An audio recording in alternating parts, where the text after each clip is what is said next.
पूर्वी दिल्ली के त्रिलोकपुरी इलाके में बेकाबू तेज रफ्तार कार ने 2 कांस्टेबलों को टक्कर मार दी। दोनों कांस्टेबल की हालत गंभीर है। मयूर विहार में तैनात कांस्टेबल मनोज कुमार और शिवानी कुमारी देर रात रामलीला से ड्यूटी कर थाना जा रहे थे, तभी त्रिलोकपुरी इलाके के 26 ब्लॉक में एक तेज रफ्तार स्विफ्ट कार ने कांस्टेबलों की बाइक में पीछे से टक्कर मार दी। टक्कर इतनी तेज थी कि कांस्टेबल मनोज बाइक समेत खंबे से टकरा गए, जबकि कांस्टेबल शिवानी कार के नीचे आ गई। आसपास के लोग जब तक दौड़े, कार वाला कार लेकर फरार हो गया। दिल्ली से सटे नोएडा के सेक्टर 44 में पुलिस ने एक गेस्ट हाउस पर छापा मारकर जुआ खेलते और कॉकटेल पार्टी करते हुए 23 लोगों को पकड़ा है, जिसमें 4 लड़कियां शामिल हैं। पकड़े गए लोगों से करीब 5 लाख कैश और शराब की बोतलें बरामद हुई हैं।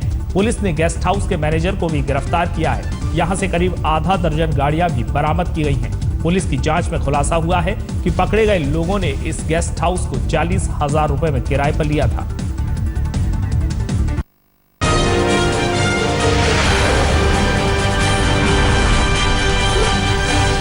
दिल्ली के पुलिस कमिश्नर बीएस बस्सी ने मुख्यमंत्री अरविंद केजरीवाल पर जबरदस्त हमला बोला है। इंडिया टुडे ग्रुप से एक्सक्लूसिव बातचीत में बस्सी ने कहा कि केजरीवाल 6 मंत्रियों के अपने कैबिनेट में भ्रष्टाचार नहीं रोक पाए और दूसरों को नसीहतें दे रहे हैं। बस्सी ने दिल्ली में अलग से थाना शुरू करने की आम आदमी पार्टी की योजना को भी हास्यास्पद करार दिया। उन्होंने कहा कि दूसरों को नसीहत देने से पहले केजरीवाल सरकार को पहले अपना काम करना चाहिए। अगर क्रैशेस की स्थापना की गई होती, अगर सरकार ने क्रैशेस बनाए होते हैं, तो आज वो अभागी माँ जिसकी बच्ची के साथ ये घोर अन्याय हुआ, वो अपने बच्चे को क्रैश में रख के जाती, ना कि अपने घर में अकेला 5 साल की बच्ची या 3 साल की बच्ची को छोड़ के जाती।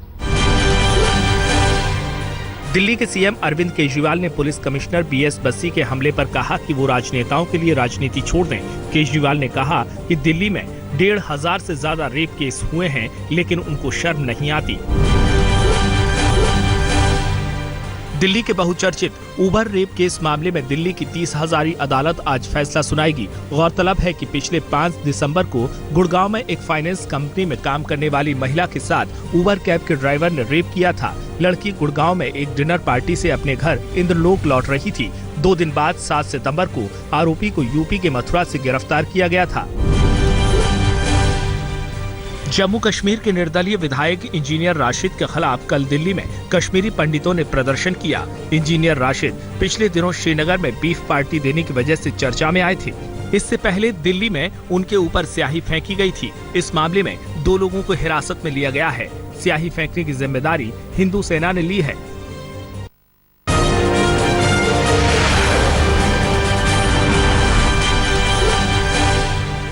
दिल्ली पुलिस ने मर्डर, लूट और फिरौती की वसूली की 20 वारदातों में शामिल गैंगस्टर जितेंद्र उर्फ जीतू उर्फ भांजा और उसके साथी रणवीर को गिरफ्तार किया है। जितेंद्र करीब 4 महीने पहले जेल से बाहर आया था और गिरोह बनाकर वारदात को अंजाम दे रहा था। हाल ही में उसने नजफगढ़ इलाके में एक बिजनेसमैन अनिल वत्स के घर पर कई राउंड फायरिंग की थी और 10 लाख रुपए रंगदारी न देने पर जान से मारने की धमकी दे रहा था। दिल्ली के इंद्रलोक में एक चोर की चालाकी उसके लिए आफत बन गई। सोमवार दोपहर इंद्रलोक के तुलसी नगर के एक फ्लैट से लाखों की ज्वेलरी और कैश पर हाथ साफ करने के बाद चोर गैस सिलेंडर भी ले उड़ा, ताकि लोग उसे सिलेंडर डिलीवरी बॉय समझकर शक न करें। लेकिन पुलिस ने जब आसपास के सीसीटीवी फुटेज खंगाले तो खाली सिलेंडर ले जाता चोर साफ दिख गया। फिर फुटेज की मदद से उसे धर दबोचा गया। राजधानी दिल्ली के ज्योति नगर इलाके के अशोक नगर में एक कपड़ा दुकान से 30,000 कैश, सोने की अंगूठी, मोबाइल चुराने वाले का चेहरा सीसीटीवी में कैद हो गया। सीसीटीवी में चोरी के 2 आरोपी रविवार की रात करीब 1:30 बजे गली में बाइक से आते हुए और फिर दूसरी बाइक से पेट्रोल चोरी करते हुए दिख रहे हैं। इसके बाद दोनों आरोपी कपड़ा व्यापारी के घर चोरी को अंजाम देते हैं। दिल्ली के तैमूर नगर इलाके में चोरों के एक गैंग ने कई गाड़ियों से स्टीरियो चुरा लिए। पूरी वारदात का सीसीटीवी फुटेज भी सामने आया है, लेकिन चोरों का अब तक कोई सुराग नहीं मिला है। सीसीटीवी तस्वीर में 2 लड़के बाइक से आते दिखते हैं और उनमें से एक लड़का बाइक से उतरकर वहां खड़ी कई गाड़ियों के स्टीरियो पर हाथ साफ कर देता है। दिल्ली पुलिस की अपराध शाखा ने एक ऐसे गिरोह को पकड़ा है जो यूपी, एमपी, राजस्थान से पीडीएस सिस्टम के जरिए बांटने वाले केरोसिन तेल को खरीदकर दिल्ली और उसके आसपास के इलाके में बेचा करता था। गिरोह का सरगना हेतराम नाम का एक शख्स है। इसके अलावा उसके 4 और साथियों को गिरफ्तार किया गया है। हेतराम पिछले 12 साल से इस धंधे से जुड़ा है। पुलिस ने हेतराम के 2 टैंकर्स को भी जब्त किया है।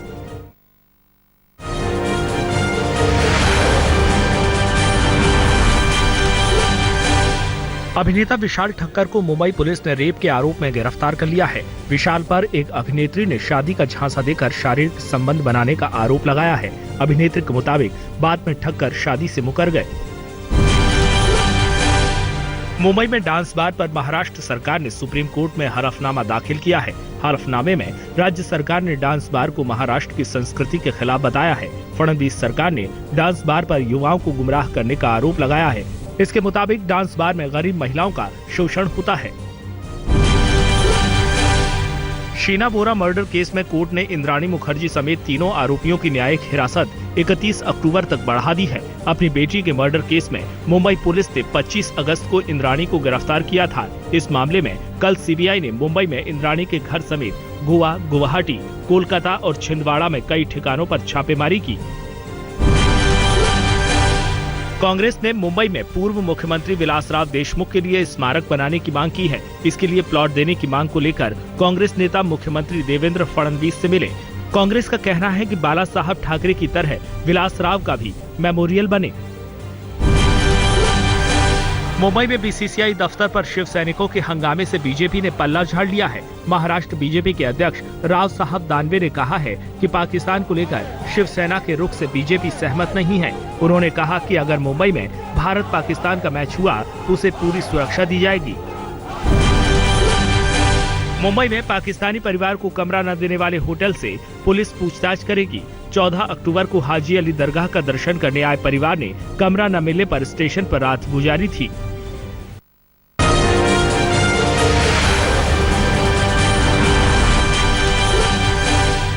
विस्फोटक बल्लेबाज वीरेंद्र सहवाग आज औपचारिक रूप से अंतर्राष्ट्रीय क्रिकेट को अलविदा कह देंगे। दुबई में कल सहवाग ने कहा कि वो भारत जाकर इसका ऐलान करेंगे। गौरतलब है कि आज ही सहवाग का 37वां जन्मदिन है। सहवाग ने अगले साल होने वाले मास्टर्स चैंपियंस लीग में भाग लेने की पुष्टि करते हुए ये घोषणा की। इस लीग में केवल संन्यास लेने वाले क्रिकेटर ही भाग ले सकते हैं।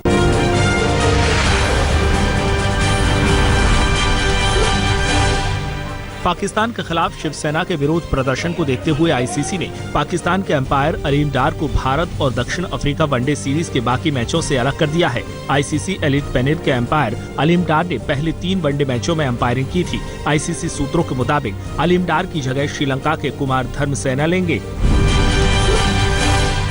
भारत दक्षिण अफ्रीका वनडे सीरीज के बचे हुए 2 मैचों से पाकिस्तानी अंपायर अलीम डार को हटाने का फैसला आईसीसी ने सोमवार को बीसीसीआई दफ्तर में शिवसेना के हंगामे के बाद लिया। वहां बीसीसीआई अध्यक्ष शशांक मनोहर और पीसीबी अध्यक्ष शहरयार खान की बैठक होनी थी। आईसीसी की प्रेस रिलीज के मुताबिक इस दौरान शिव सैनिकों ने अलीम डार के खिलाफ विरोध प्रदर्शन की भी धमकी दी थी। पाकिस्तान के कमेंटेटर वसीम अकरम और शोएब अख्तर भी 25 अक्टूबर को मुंबई में भारत और दक्षिण अफ्रीका के बीच होने वाले 5वें वनडे मैच से पहले अपने वतन लौट जाएंगे। पाकिस्तान के चैनल जियो टीवी के मुताबिक शिवसेना के विरोध प्रदर्शन को देखते हुए दोनों पूर्व टेस्ट क्रिकेटरों ने घर लौटने का फैसला लिया है। वसीम और शोएब भारत दक्षिण अफ्रीका सीरीज में कमेंट्री कर रहे हैं। मुंबई के बीसीसीआई दफ्तर में शिवसेना के प्रदर्शन की वजह से बोर्ड अध्यक्ष शशांक मनोहर से मिलने में नाकाम रहे पीसीबी अध्यक्ष शहरयार खान बीती रात दिल्ली पहुंच गए हैं। दिल्ली में हालांकि उनकी कोई आधिकारिक बैठक प्रस्तावित नहीं है, लेकिन खबर है कि वो केंद्र सरकार के कुछ टॉप मंत्रियों से निजी स्तर पर मुलाकात करेंगे। खबरों के मुताबिक वो वित्त मंत्री अरुण जेटली से मिल सकते हैं। ये मुलाकातें भारत पाकिस्तान क्रिकेट रिश्ते की बहाली को लेकर होंगी। दक्षिण अफ्रीका के खिलाफ बाकी बचे 2 वनडे और 2 टेस्ट के लिए टीम इंडिया का कल ऐलान कर दिया गया। टेस्ट टीम से हरभजन सिंह को बाहर कर दिया गया है। उनकी जगह ऑलराउंडर रविंद्र जडेजा की वापसी हुई है, जबकि वनडे टीम से तेज गेंदबाज उमेश यादव को हटाकर उनकी जगह एस अरविंद को शामिल किया गया है। टीम इंडिया के चीफ सेलेक्टर संदीप पाटिल ने राजकोट में टीम इंडिया की हार पर चिंता जताई है। हालांकि उन्होंने उम्मीद जताई है कि बचे हुए 2 मैचों में टीम इंडिया वापसी करेगी। मध्यक्रम के बल्लेबाज चेतेश्वर पुजारा को बोर्ड प्रेसिडेंट 11 टीम का कप्तान बनाया गया है। दक्षिण अफ्रीका के खिलाफ 2 दिनों का मैच 30-31 अक्टूबर को मुंबई में खेला जाएगा। दक्षिण अफ्रीका के धाकड़ बल्लेबाज जेपी ड्यूमनी भारत के खिलाफ वनडे सीरीज के बचे हुए 2 मैचों से बाहर हो गए हैं। क्रिकेट साउथ अफ्रीका के आधिकारिक ट्वीट के मुताबिक तीसरे वनडे में ड्यूमनी के दाएं हाथ में चोट लगी थी, जिसे ठीक होने में 2 से 3 हफ्ते का वक्त लगेगा।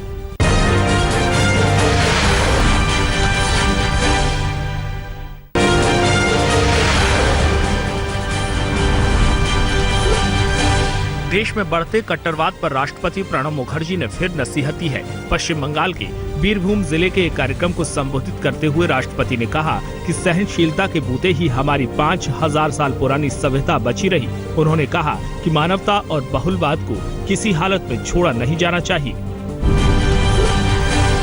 कांग्रेस अध्यक्ष सोनिया गांधी के दामाद रॉबर्ट वाड्रा की कंपनी स्काईलाइट हॉस्पिटैलिटी को हरियाणा सरकार ने नोटिस दिया है। ये नोटिस वैट कानून के उल्लंघन के आरोप में जारी किया गया है।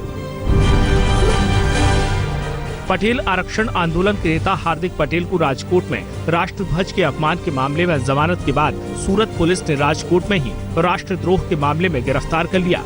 सूरत पुलिस के मुताबिक हार्दिक पटेल ने आरक्षण के समर्थन में आत्मदाह की धमकी देने वाले सूरत के एक पाटीदार युवक से 2-4 पुलिस वालों को मारने की बात की थी।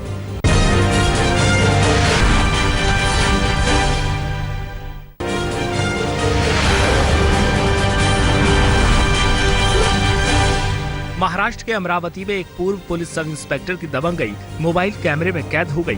पूर्व पीएसआई रविकांत ढोने गलत दिशा से पेट्रोल पंप की तरफ जा रहे थे। जब ट्रैफिक कांस्टेबल ने उन्हें रोककर 100 रुपए का चालान काटा तो ढोने ने ट्रैफिक कांस्टेबल पर हमला बोल दिया। ढोने के खिलाफ सरकारी कर्मचारी के काम में बाधा डालने का केस दर्ज किया गया है। गाजियाबाद में एक एनकाउंटर के बाद पुलिस ने मेरठ के इनामी बदमाश फिरोज पौआ और इसरार को गिरफ्तार कर लिया है। गिरफ्तारी से पहले पुलिस और बदमाशों के बीच 50 राउंड फायरिंग हुई। फायरिंग में एक बदमाश और एक पुलिस वाला जख्मी हो गया। फरीदाबाद की नीमका जेल में एक कैदी की मौत से सनसनी फैल गई। मृतक राजेश के घर वालों का आरोप है कि पैसे न देने पर उसे बुरी तरह पीटा गया, जिससे जेल में उसकी मौत हो गई। इन आरोपों पर पुलिस ने कुछ भी बोलने से इनकार कर दिया है।